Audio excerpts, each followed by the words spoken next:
আমার চ্যানেলে আপনাদের স্বাগত জানাই। আজকে আমি একটা টপিক নিয়ে আলোচনা করব, সেটা হচ্ছে সমাস। বাংলা ব্যাকরণের ক্ষেত্রে সমাস একটা খুবই গুরুত্বপূর্ণ চ্যাপ্টার। যে কোনো পরীক্ষায়, রাজ্য সরকারের সরকারি পরীক্ষায় যেখানেই বাংলা টপিক রয়েছে বা বাংলা থেকে প্রশ্ন আসে, সেখানে বাংলা ব্যাকরণ একটা খুব ভাইটাল জায়গা, এবং সেইখানে ব্যাকরণের মধ্যে আবার সমাস বলে একটা টপিক রয়েছে, সকলেই জানেন। সেই টপিক থেকে, অর্থাৎ সমাস থেকে কিন্তু অনেক ছোট ছোট প্রশ্ন করে, যেগুলো আমাদের না জানা থাকলে বা আমাদের যদি প্র্যাকটিসে ভুল হয় তাহলে মিস হয়ে যাওয়ার একটা ভয় থাকে। সুতরাং আজকে সমাস নিয়ে আমি সমাসের প্রাথমিক পরিচয় এবং সমাস কত প্রকার, সমাসের বিভিন্ন অর্থ, এই সমস্ত বিষয় নিয়ে আজকে আলোচনা করব। আপনারা এটা দেখুন। আশা করছি এরপরে সমাস নিয়ে পরবর্তীকালের আলোচনাগুলোও আপনাদের ভালো লাগবে। যদি ভালো লেগে থাকে ভিডিওটা, অবশ্যই চ্যানেলটা সাবস্ক্রাইব করবেন এবং একটা লাইক, শেয়ার, কমেন্ট করে পাশে থাকার চেষ্টা করবেন। এছাড়াও যারা কম্পিটিটিভ পরীক্ষা দিচ্ছেন তাদের জন্য তো সমাস গুরুত্বপূর্ণ আমি বললামই, তার বাইরেও ক্লাস 8-এও সমাস রয়েছে। সুতরাং ক্লাস 8, 9, 10-এর ছাত্রছাত্রীরা যারা রয়েছেন তারাও এই সমাস সম্পর্কে যে প্রাথমিক আলোচনাটা আমি করছি, আশা করছি আপনাদেরও ক্লাসের সুবিধা হবে। আলোচনা শুরু করছি। সমাস। সমাস এই শব্দটি কৃৎ প্রত্যয়িত শব্দ, অর্থাৎ এটার যদি প্রত্যয় বিশ্লেষণ করা হয় তাহলে দেখা যাবে সম উপসর্গের সঙ্গে অস ধাতু যুক্ত হয়েছে এবং তার সঙ্গে অপ্রত্যয় যোগ হয়ে সমাস শব্দটি তৈরি হয়েছে। আবার সমাসে যদি সন্ধি বিচ্ছেদ করা যায় তাহলেও দেখা যাবে সম যুক্ত আস, এই হচ্ছে সমাদের সন্ধি বিচ্ছেদ। তাহলে এবার সমাস শব্দের অর্থটা আমরা জেনে নিই।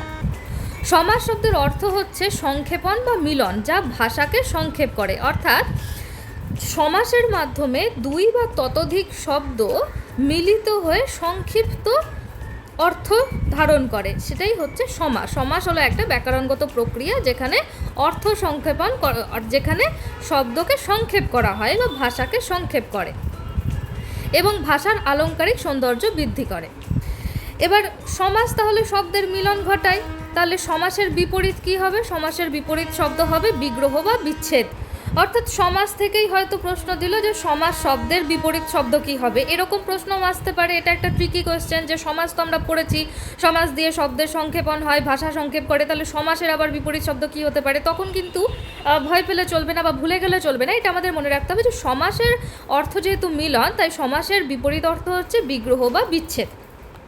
এখন এবার সমাস এবং সন্ধির মধ্যেও একটা পার্থক্য তাহলে জানতে হবে, কারণ সন্ধিতেও আমরা জানি সেখানেও মিলন ঘটে বা সংক্ষেপণ ঘটে। সমাসে কি হয়? সমাসে পদের মিলন হয়। ঠিক আছে, আমরা একটু পরেই সমাসের যখন বিভিন্ন রকমের বিশ্লেষণ করব, যে সমাস কত রকম বা সমাসের কী কী পার্ট রয়েছে, ভাগ রয়েছে, তখন আমরা আরও বিশদে জানতে পারবো তো যে সমাসে শুধুমাত্র পদের মিলন হয়। ঠিক আছে, আর সন্ধিতে কি হয়? সন্ধিতে ধ্বনি বা বর্ণের মিলন হয়। তাহলে সমাস এবং সন্ধির এই পার্থক্যটা আমাদের এক লাইনে মনে রাখতে হবে যে সমাসে পদের মিলন হয় আর সন্ধিতে ধ্বনি বা বর্ণের মিলন হয়। আবার সমাস সৃষ্টির একটা উদ্দেশ্য যদি বলা হয়, তাহলে সমাস সৃষ্টির উদ্দেশ্য অবশ্যই বাক্যে পদের ব্যবহারে সংক্ষেপণ, যেটা আমরা প্রথমে বলেছি যে সমাসের অর্থই হচ্ছে সংক্ষেপণ বা মিলন, এবং ভাষার আলংকারিক সৌন্দর্য বৃদ্ধি। আর সমাসের রীতি তাহলে কোথা থেকে এসেছে? সমাসের রীতিটি এসেছে সংস্কৃত ভাষা থেকে। তাহলে সমাস, তাহলে যদি জিজ্ঞাসা করা হচ্ছে যে বাংলা ভাষায় বাংলা ভাষায় সমাস কোথা থেকে এসেছে, তাহলে বলতে হবে যে বাংলা ব্যাকরণে সমাসের যে রীতি সেটা এসেছে সংস্কৃত ভাষা থেকে। কারণ আমরা জানি যে বাংলা ভাষার বিকাশের ক্ষেত্রে সংস্কৃত ভাষার প্রভাব একটা বিশেষভাবে গুরুত্বপূর্ণ স্থান ধারণ করে। আমরা পরবর্তীকালে যখন বাংলা ভাষা নিয়ে আরও বিশদে আলোচনা করব, তখন আমরা এই বিষয়টা বিশেষভাবে ক্লিয়ার করে দেব যে বাংলা ভাষা এবং সংস্কৃত ভাষা এই দুটোর মধ্যে কোথায় মিল কোথায় অমিল রয়েছে। এটা অনেকে ভুল ধারণা থাকে যে সংস্কৃত ভাষা থেকে বাংলা ভাষা এসেছে, সেটা কিন্তু নয়। বাংলা ভাষা নিজস্ব একটা বিকাশ রীতি রয়েছে বা উৎপত্তি রয়েছে, সেটা পরবর্তীকালে আমরা আলোচনা করব। বেশ, আমরা এখন তাহলে সমাসের আলোচনায় ফিরে আসি। সমাস এই শব্দটা তো অর্থ জানলাম, তার প্রকৃতি প্রত্যয় জেনেছি। এবার প্রকৃত প্রত্যয়িত শব্দ যখন, তাহলে এটি একটি সংস্কৃত বা তৎসম ভাষা বা সংস্কৃত ভাষার শব্দ। তাহলে সমাস এই পার্টিকুলার শব্দটা যদি বলা হয় যে তৎসম না তদ্ভব না দেশি, তখন কিন্তু আমাদের তৎসম বা সংস্কৃত এইটাতে ঠিক করতে হবে। সমাস শব্দটি হচ্ছে সংস্কৃত ভাষার শব্দ। এবার সমাসের আলোচনা কোথায় হয়? বাংলা ব্যাকরণের শব্দতত্ত্বে বা রূপতত্ত্বে এই সমাসের আলোচনাটা হয়। বেশ, এরপরে দেখা যাক যে সমাসের মধ্যে কি কি অংশ রয়েছে। সমাসের মধ্যে 5টা অংশ রয়েছে, অর্থাৎ সমাস এই যে রীতি ব্যাকরণগত নিয়ম, সেই সমাসের 5টা অংশ রয়েছে। 1 হচ্ছে সমস্যমান পদ, 2 পূর্বপদ, 3 পরপদ বা উত্তরপদ, 4 ব্যাসবাক্য বা বিগ্রহ বাক্য বা সমাস বাক্য, 5 হচ্ছে সমস্ত পদ বা সমাসযুক্ত পদ বা সমাসবদ্ধ পদ বা সমাস নিষ্পন্ন পদ। এই যে বিভিন্ন নাম, এই নামগুলো কিন্তু একটু খেয়াল রাখতে হবে যে কোনটা সমস্যমান পদ, কোনটা পূর্বপদ, পরপদের অপর নাম কি, পরপদের অপর নাম উত্তরপদ, ব্যাসবাক্য, ব্যাসবাক্যকে আবার কী নামে পরিচিত, ব্যাসবাক্য বিগ্রহ বাক্য নামে পরিচিত, সমাস বাক্য নামেও পরিচিত। তারপরে সমস্ত পদ, সমস্ত পদকে আবার সমাসযুক্ত পদও বলা হয়, সমাসবদ্ধ পদও বলা হয়, সমাস নিষ্পন্ন পদও বলা হয়। এই যে বিভিন্ন নাম, এই নামগুলো কিন্তু আমাদের খেয়াল রাখতে হবে, কারণ এগুলো পরীক্ষায় আসে। এরপরে তাহলে এবার কোন জিনিসকে সমস্ত পদ বলে, কোনটাকে পূর্বপদ বলে, পরপদ বলে, এটা আমাদের জানতে হবে। কিন্তু এবার সমাস, এই ফার্দার আলোচনায় ঢোকার আগে সমাসের যে একটা রীতি আমরা পড়ছি, এই সমাসকে যে ভাষাকে সংক্ষেপ করে সেইটার একটা উদাহরণ দেখি। যেমন সিংহাসন, এই শব্দটা আমরা ব্যবহার করি, বাক্যে ব্যবহার করি, বলার সময় ব্যবহার করি যে সম্রাট শাহজাহানের ময়ূর সিংহাসন ছিল। এই সিংহাসন, এই শব্দটাকে, এটা কিন্তু একটা সমাসবদ্ধ পদ, ঠিক আছে? তাহলে এই যে সিংহাসন, এই শব্দটা, এটা হচ্ছে একটা সমাসবদ্ধ পদ বা সমাস নিষ্পন্ন পদ, অর্থাৎ সমাসের মাধ্যমে নিষ্পন্ন হয়েছে বা উৎপন্ন হয়েছে সিংহাসন শব্দটা, সেটা হচ্ছে সমাসবদ্ধ পদ। তাহলে সিংহাসনকে ভাঙলে কি পাবো? সিংহাসনকে ভাঙলে আমরা পাবো সিংহ চিহ্নিত আসন। এইখানে কিন্তু সমাস এবং সন্ধির পার্থক্যটা আরও বিশেষভাবে বোঝা যাচ্ছে। এইখানে দেখুন, সিংহাসনকে ভাঙলে আমরা কি পাচ্ছি? সিংহ চিহ্নিত আসন, 3টে আলাদা আলাদা পদ পাচ্ছি।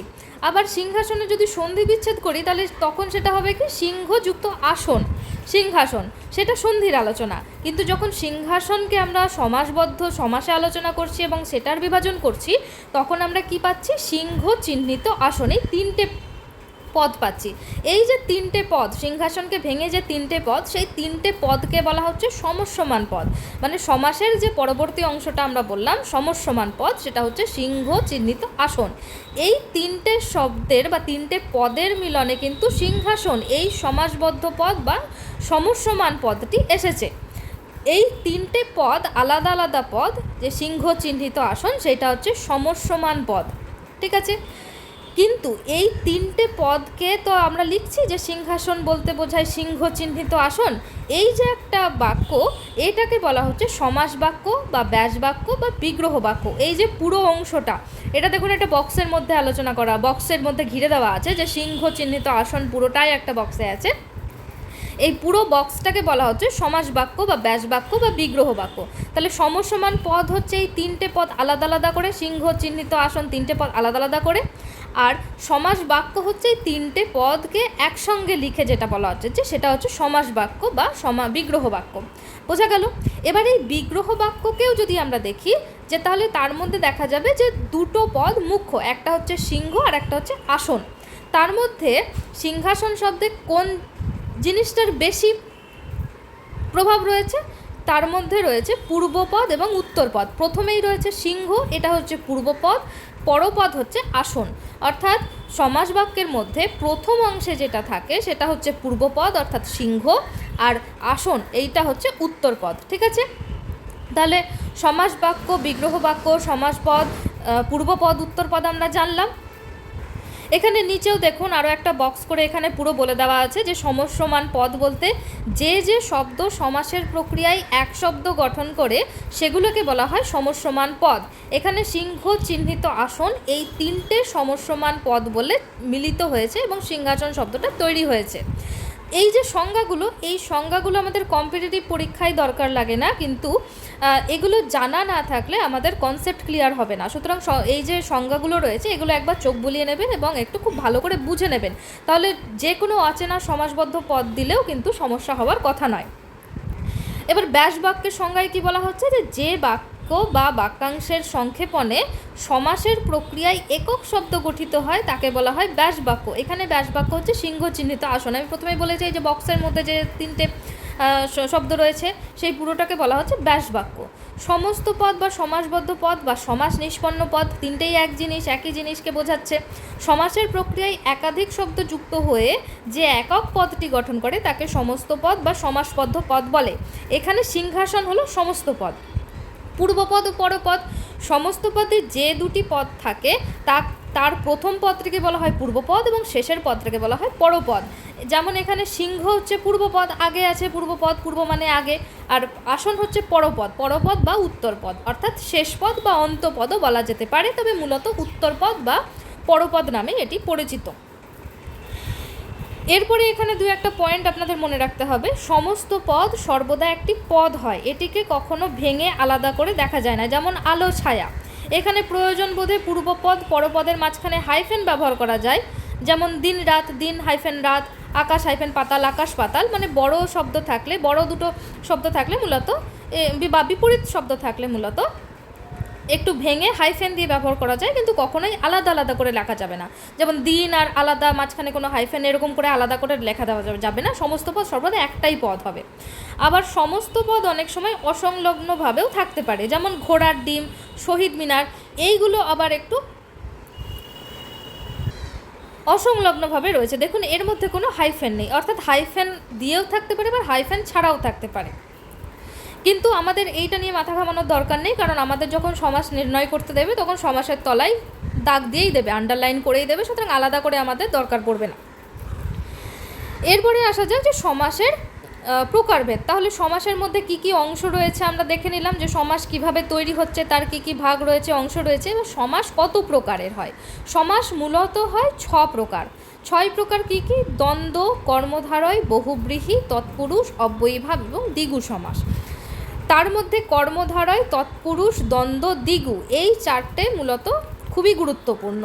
এইখান থেকে বেশিরভাগ প্রশ্ন আসে, সুতরাং এই 4টে সমাস আমাদের খুব ভালো করে করতে হবে। যারা মনে করেন যে সমাস বুঝতে পারছে না, সমাস খুব কঠিন লাগে, তাদেরকেও বলবো যে সমাসের এই 4টে ভাগ কিন্তু আপনাদের বুঝতে হবে।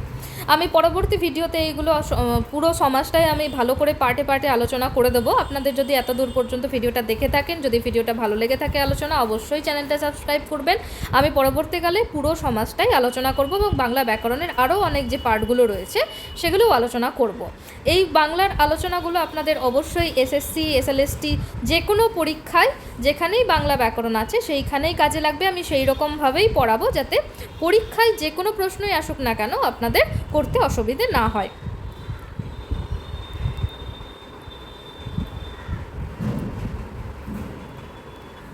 সমাসের পরবর্তী পার্টে আমি ভাগগুলো সম্বন্ধে আলোচনা করব, তাদের সংজ্ঞা এবং বিভিন্ন যে ভাগগুলো রয়েছে কীভাবে চিনবো আমরা কোন সমাসটা দ্বন্দ্ব, কোনটা কর্মধারয়। কিন্তু আজকের ভিডিওটা অনেকটাই বড় হয়ে যাচ্ছে, সুতরাং আমি আজকের পার্টে, প্রথম পার্টে সমাসের যে প্রাথমিক আলোচনা সেটা আমি করলাম।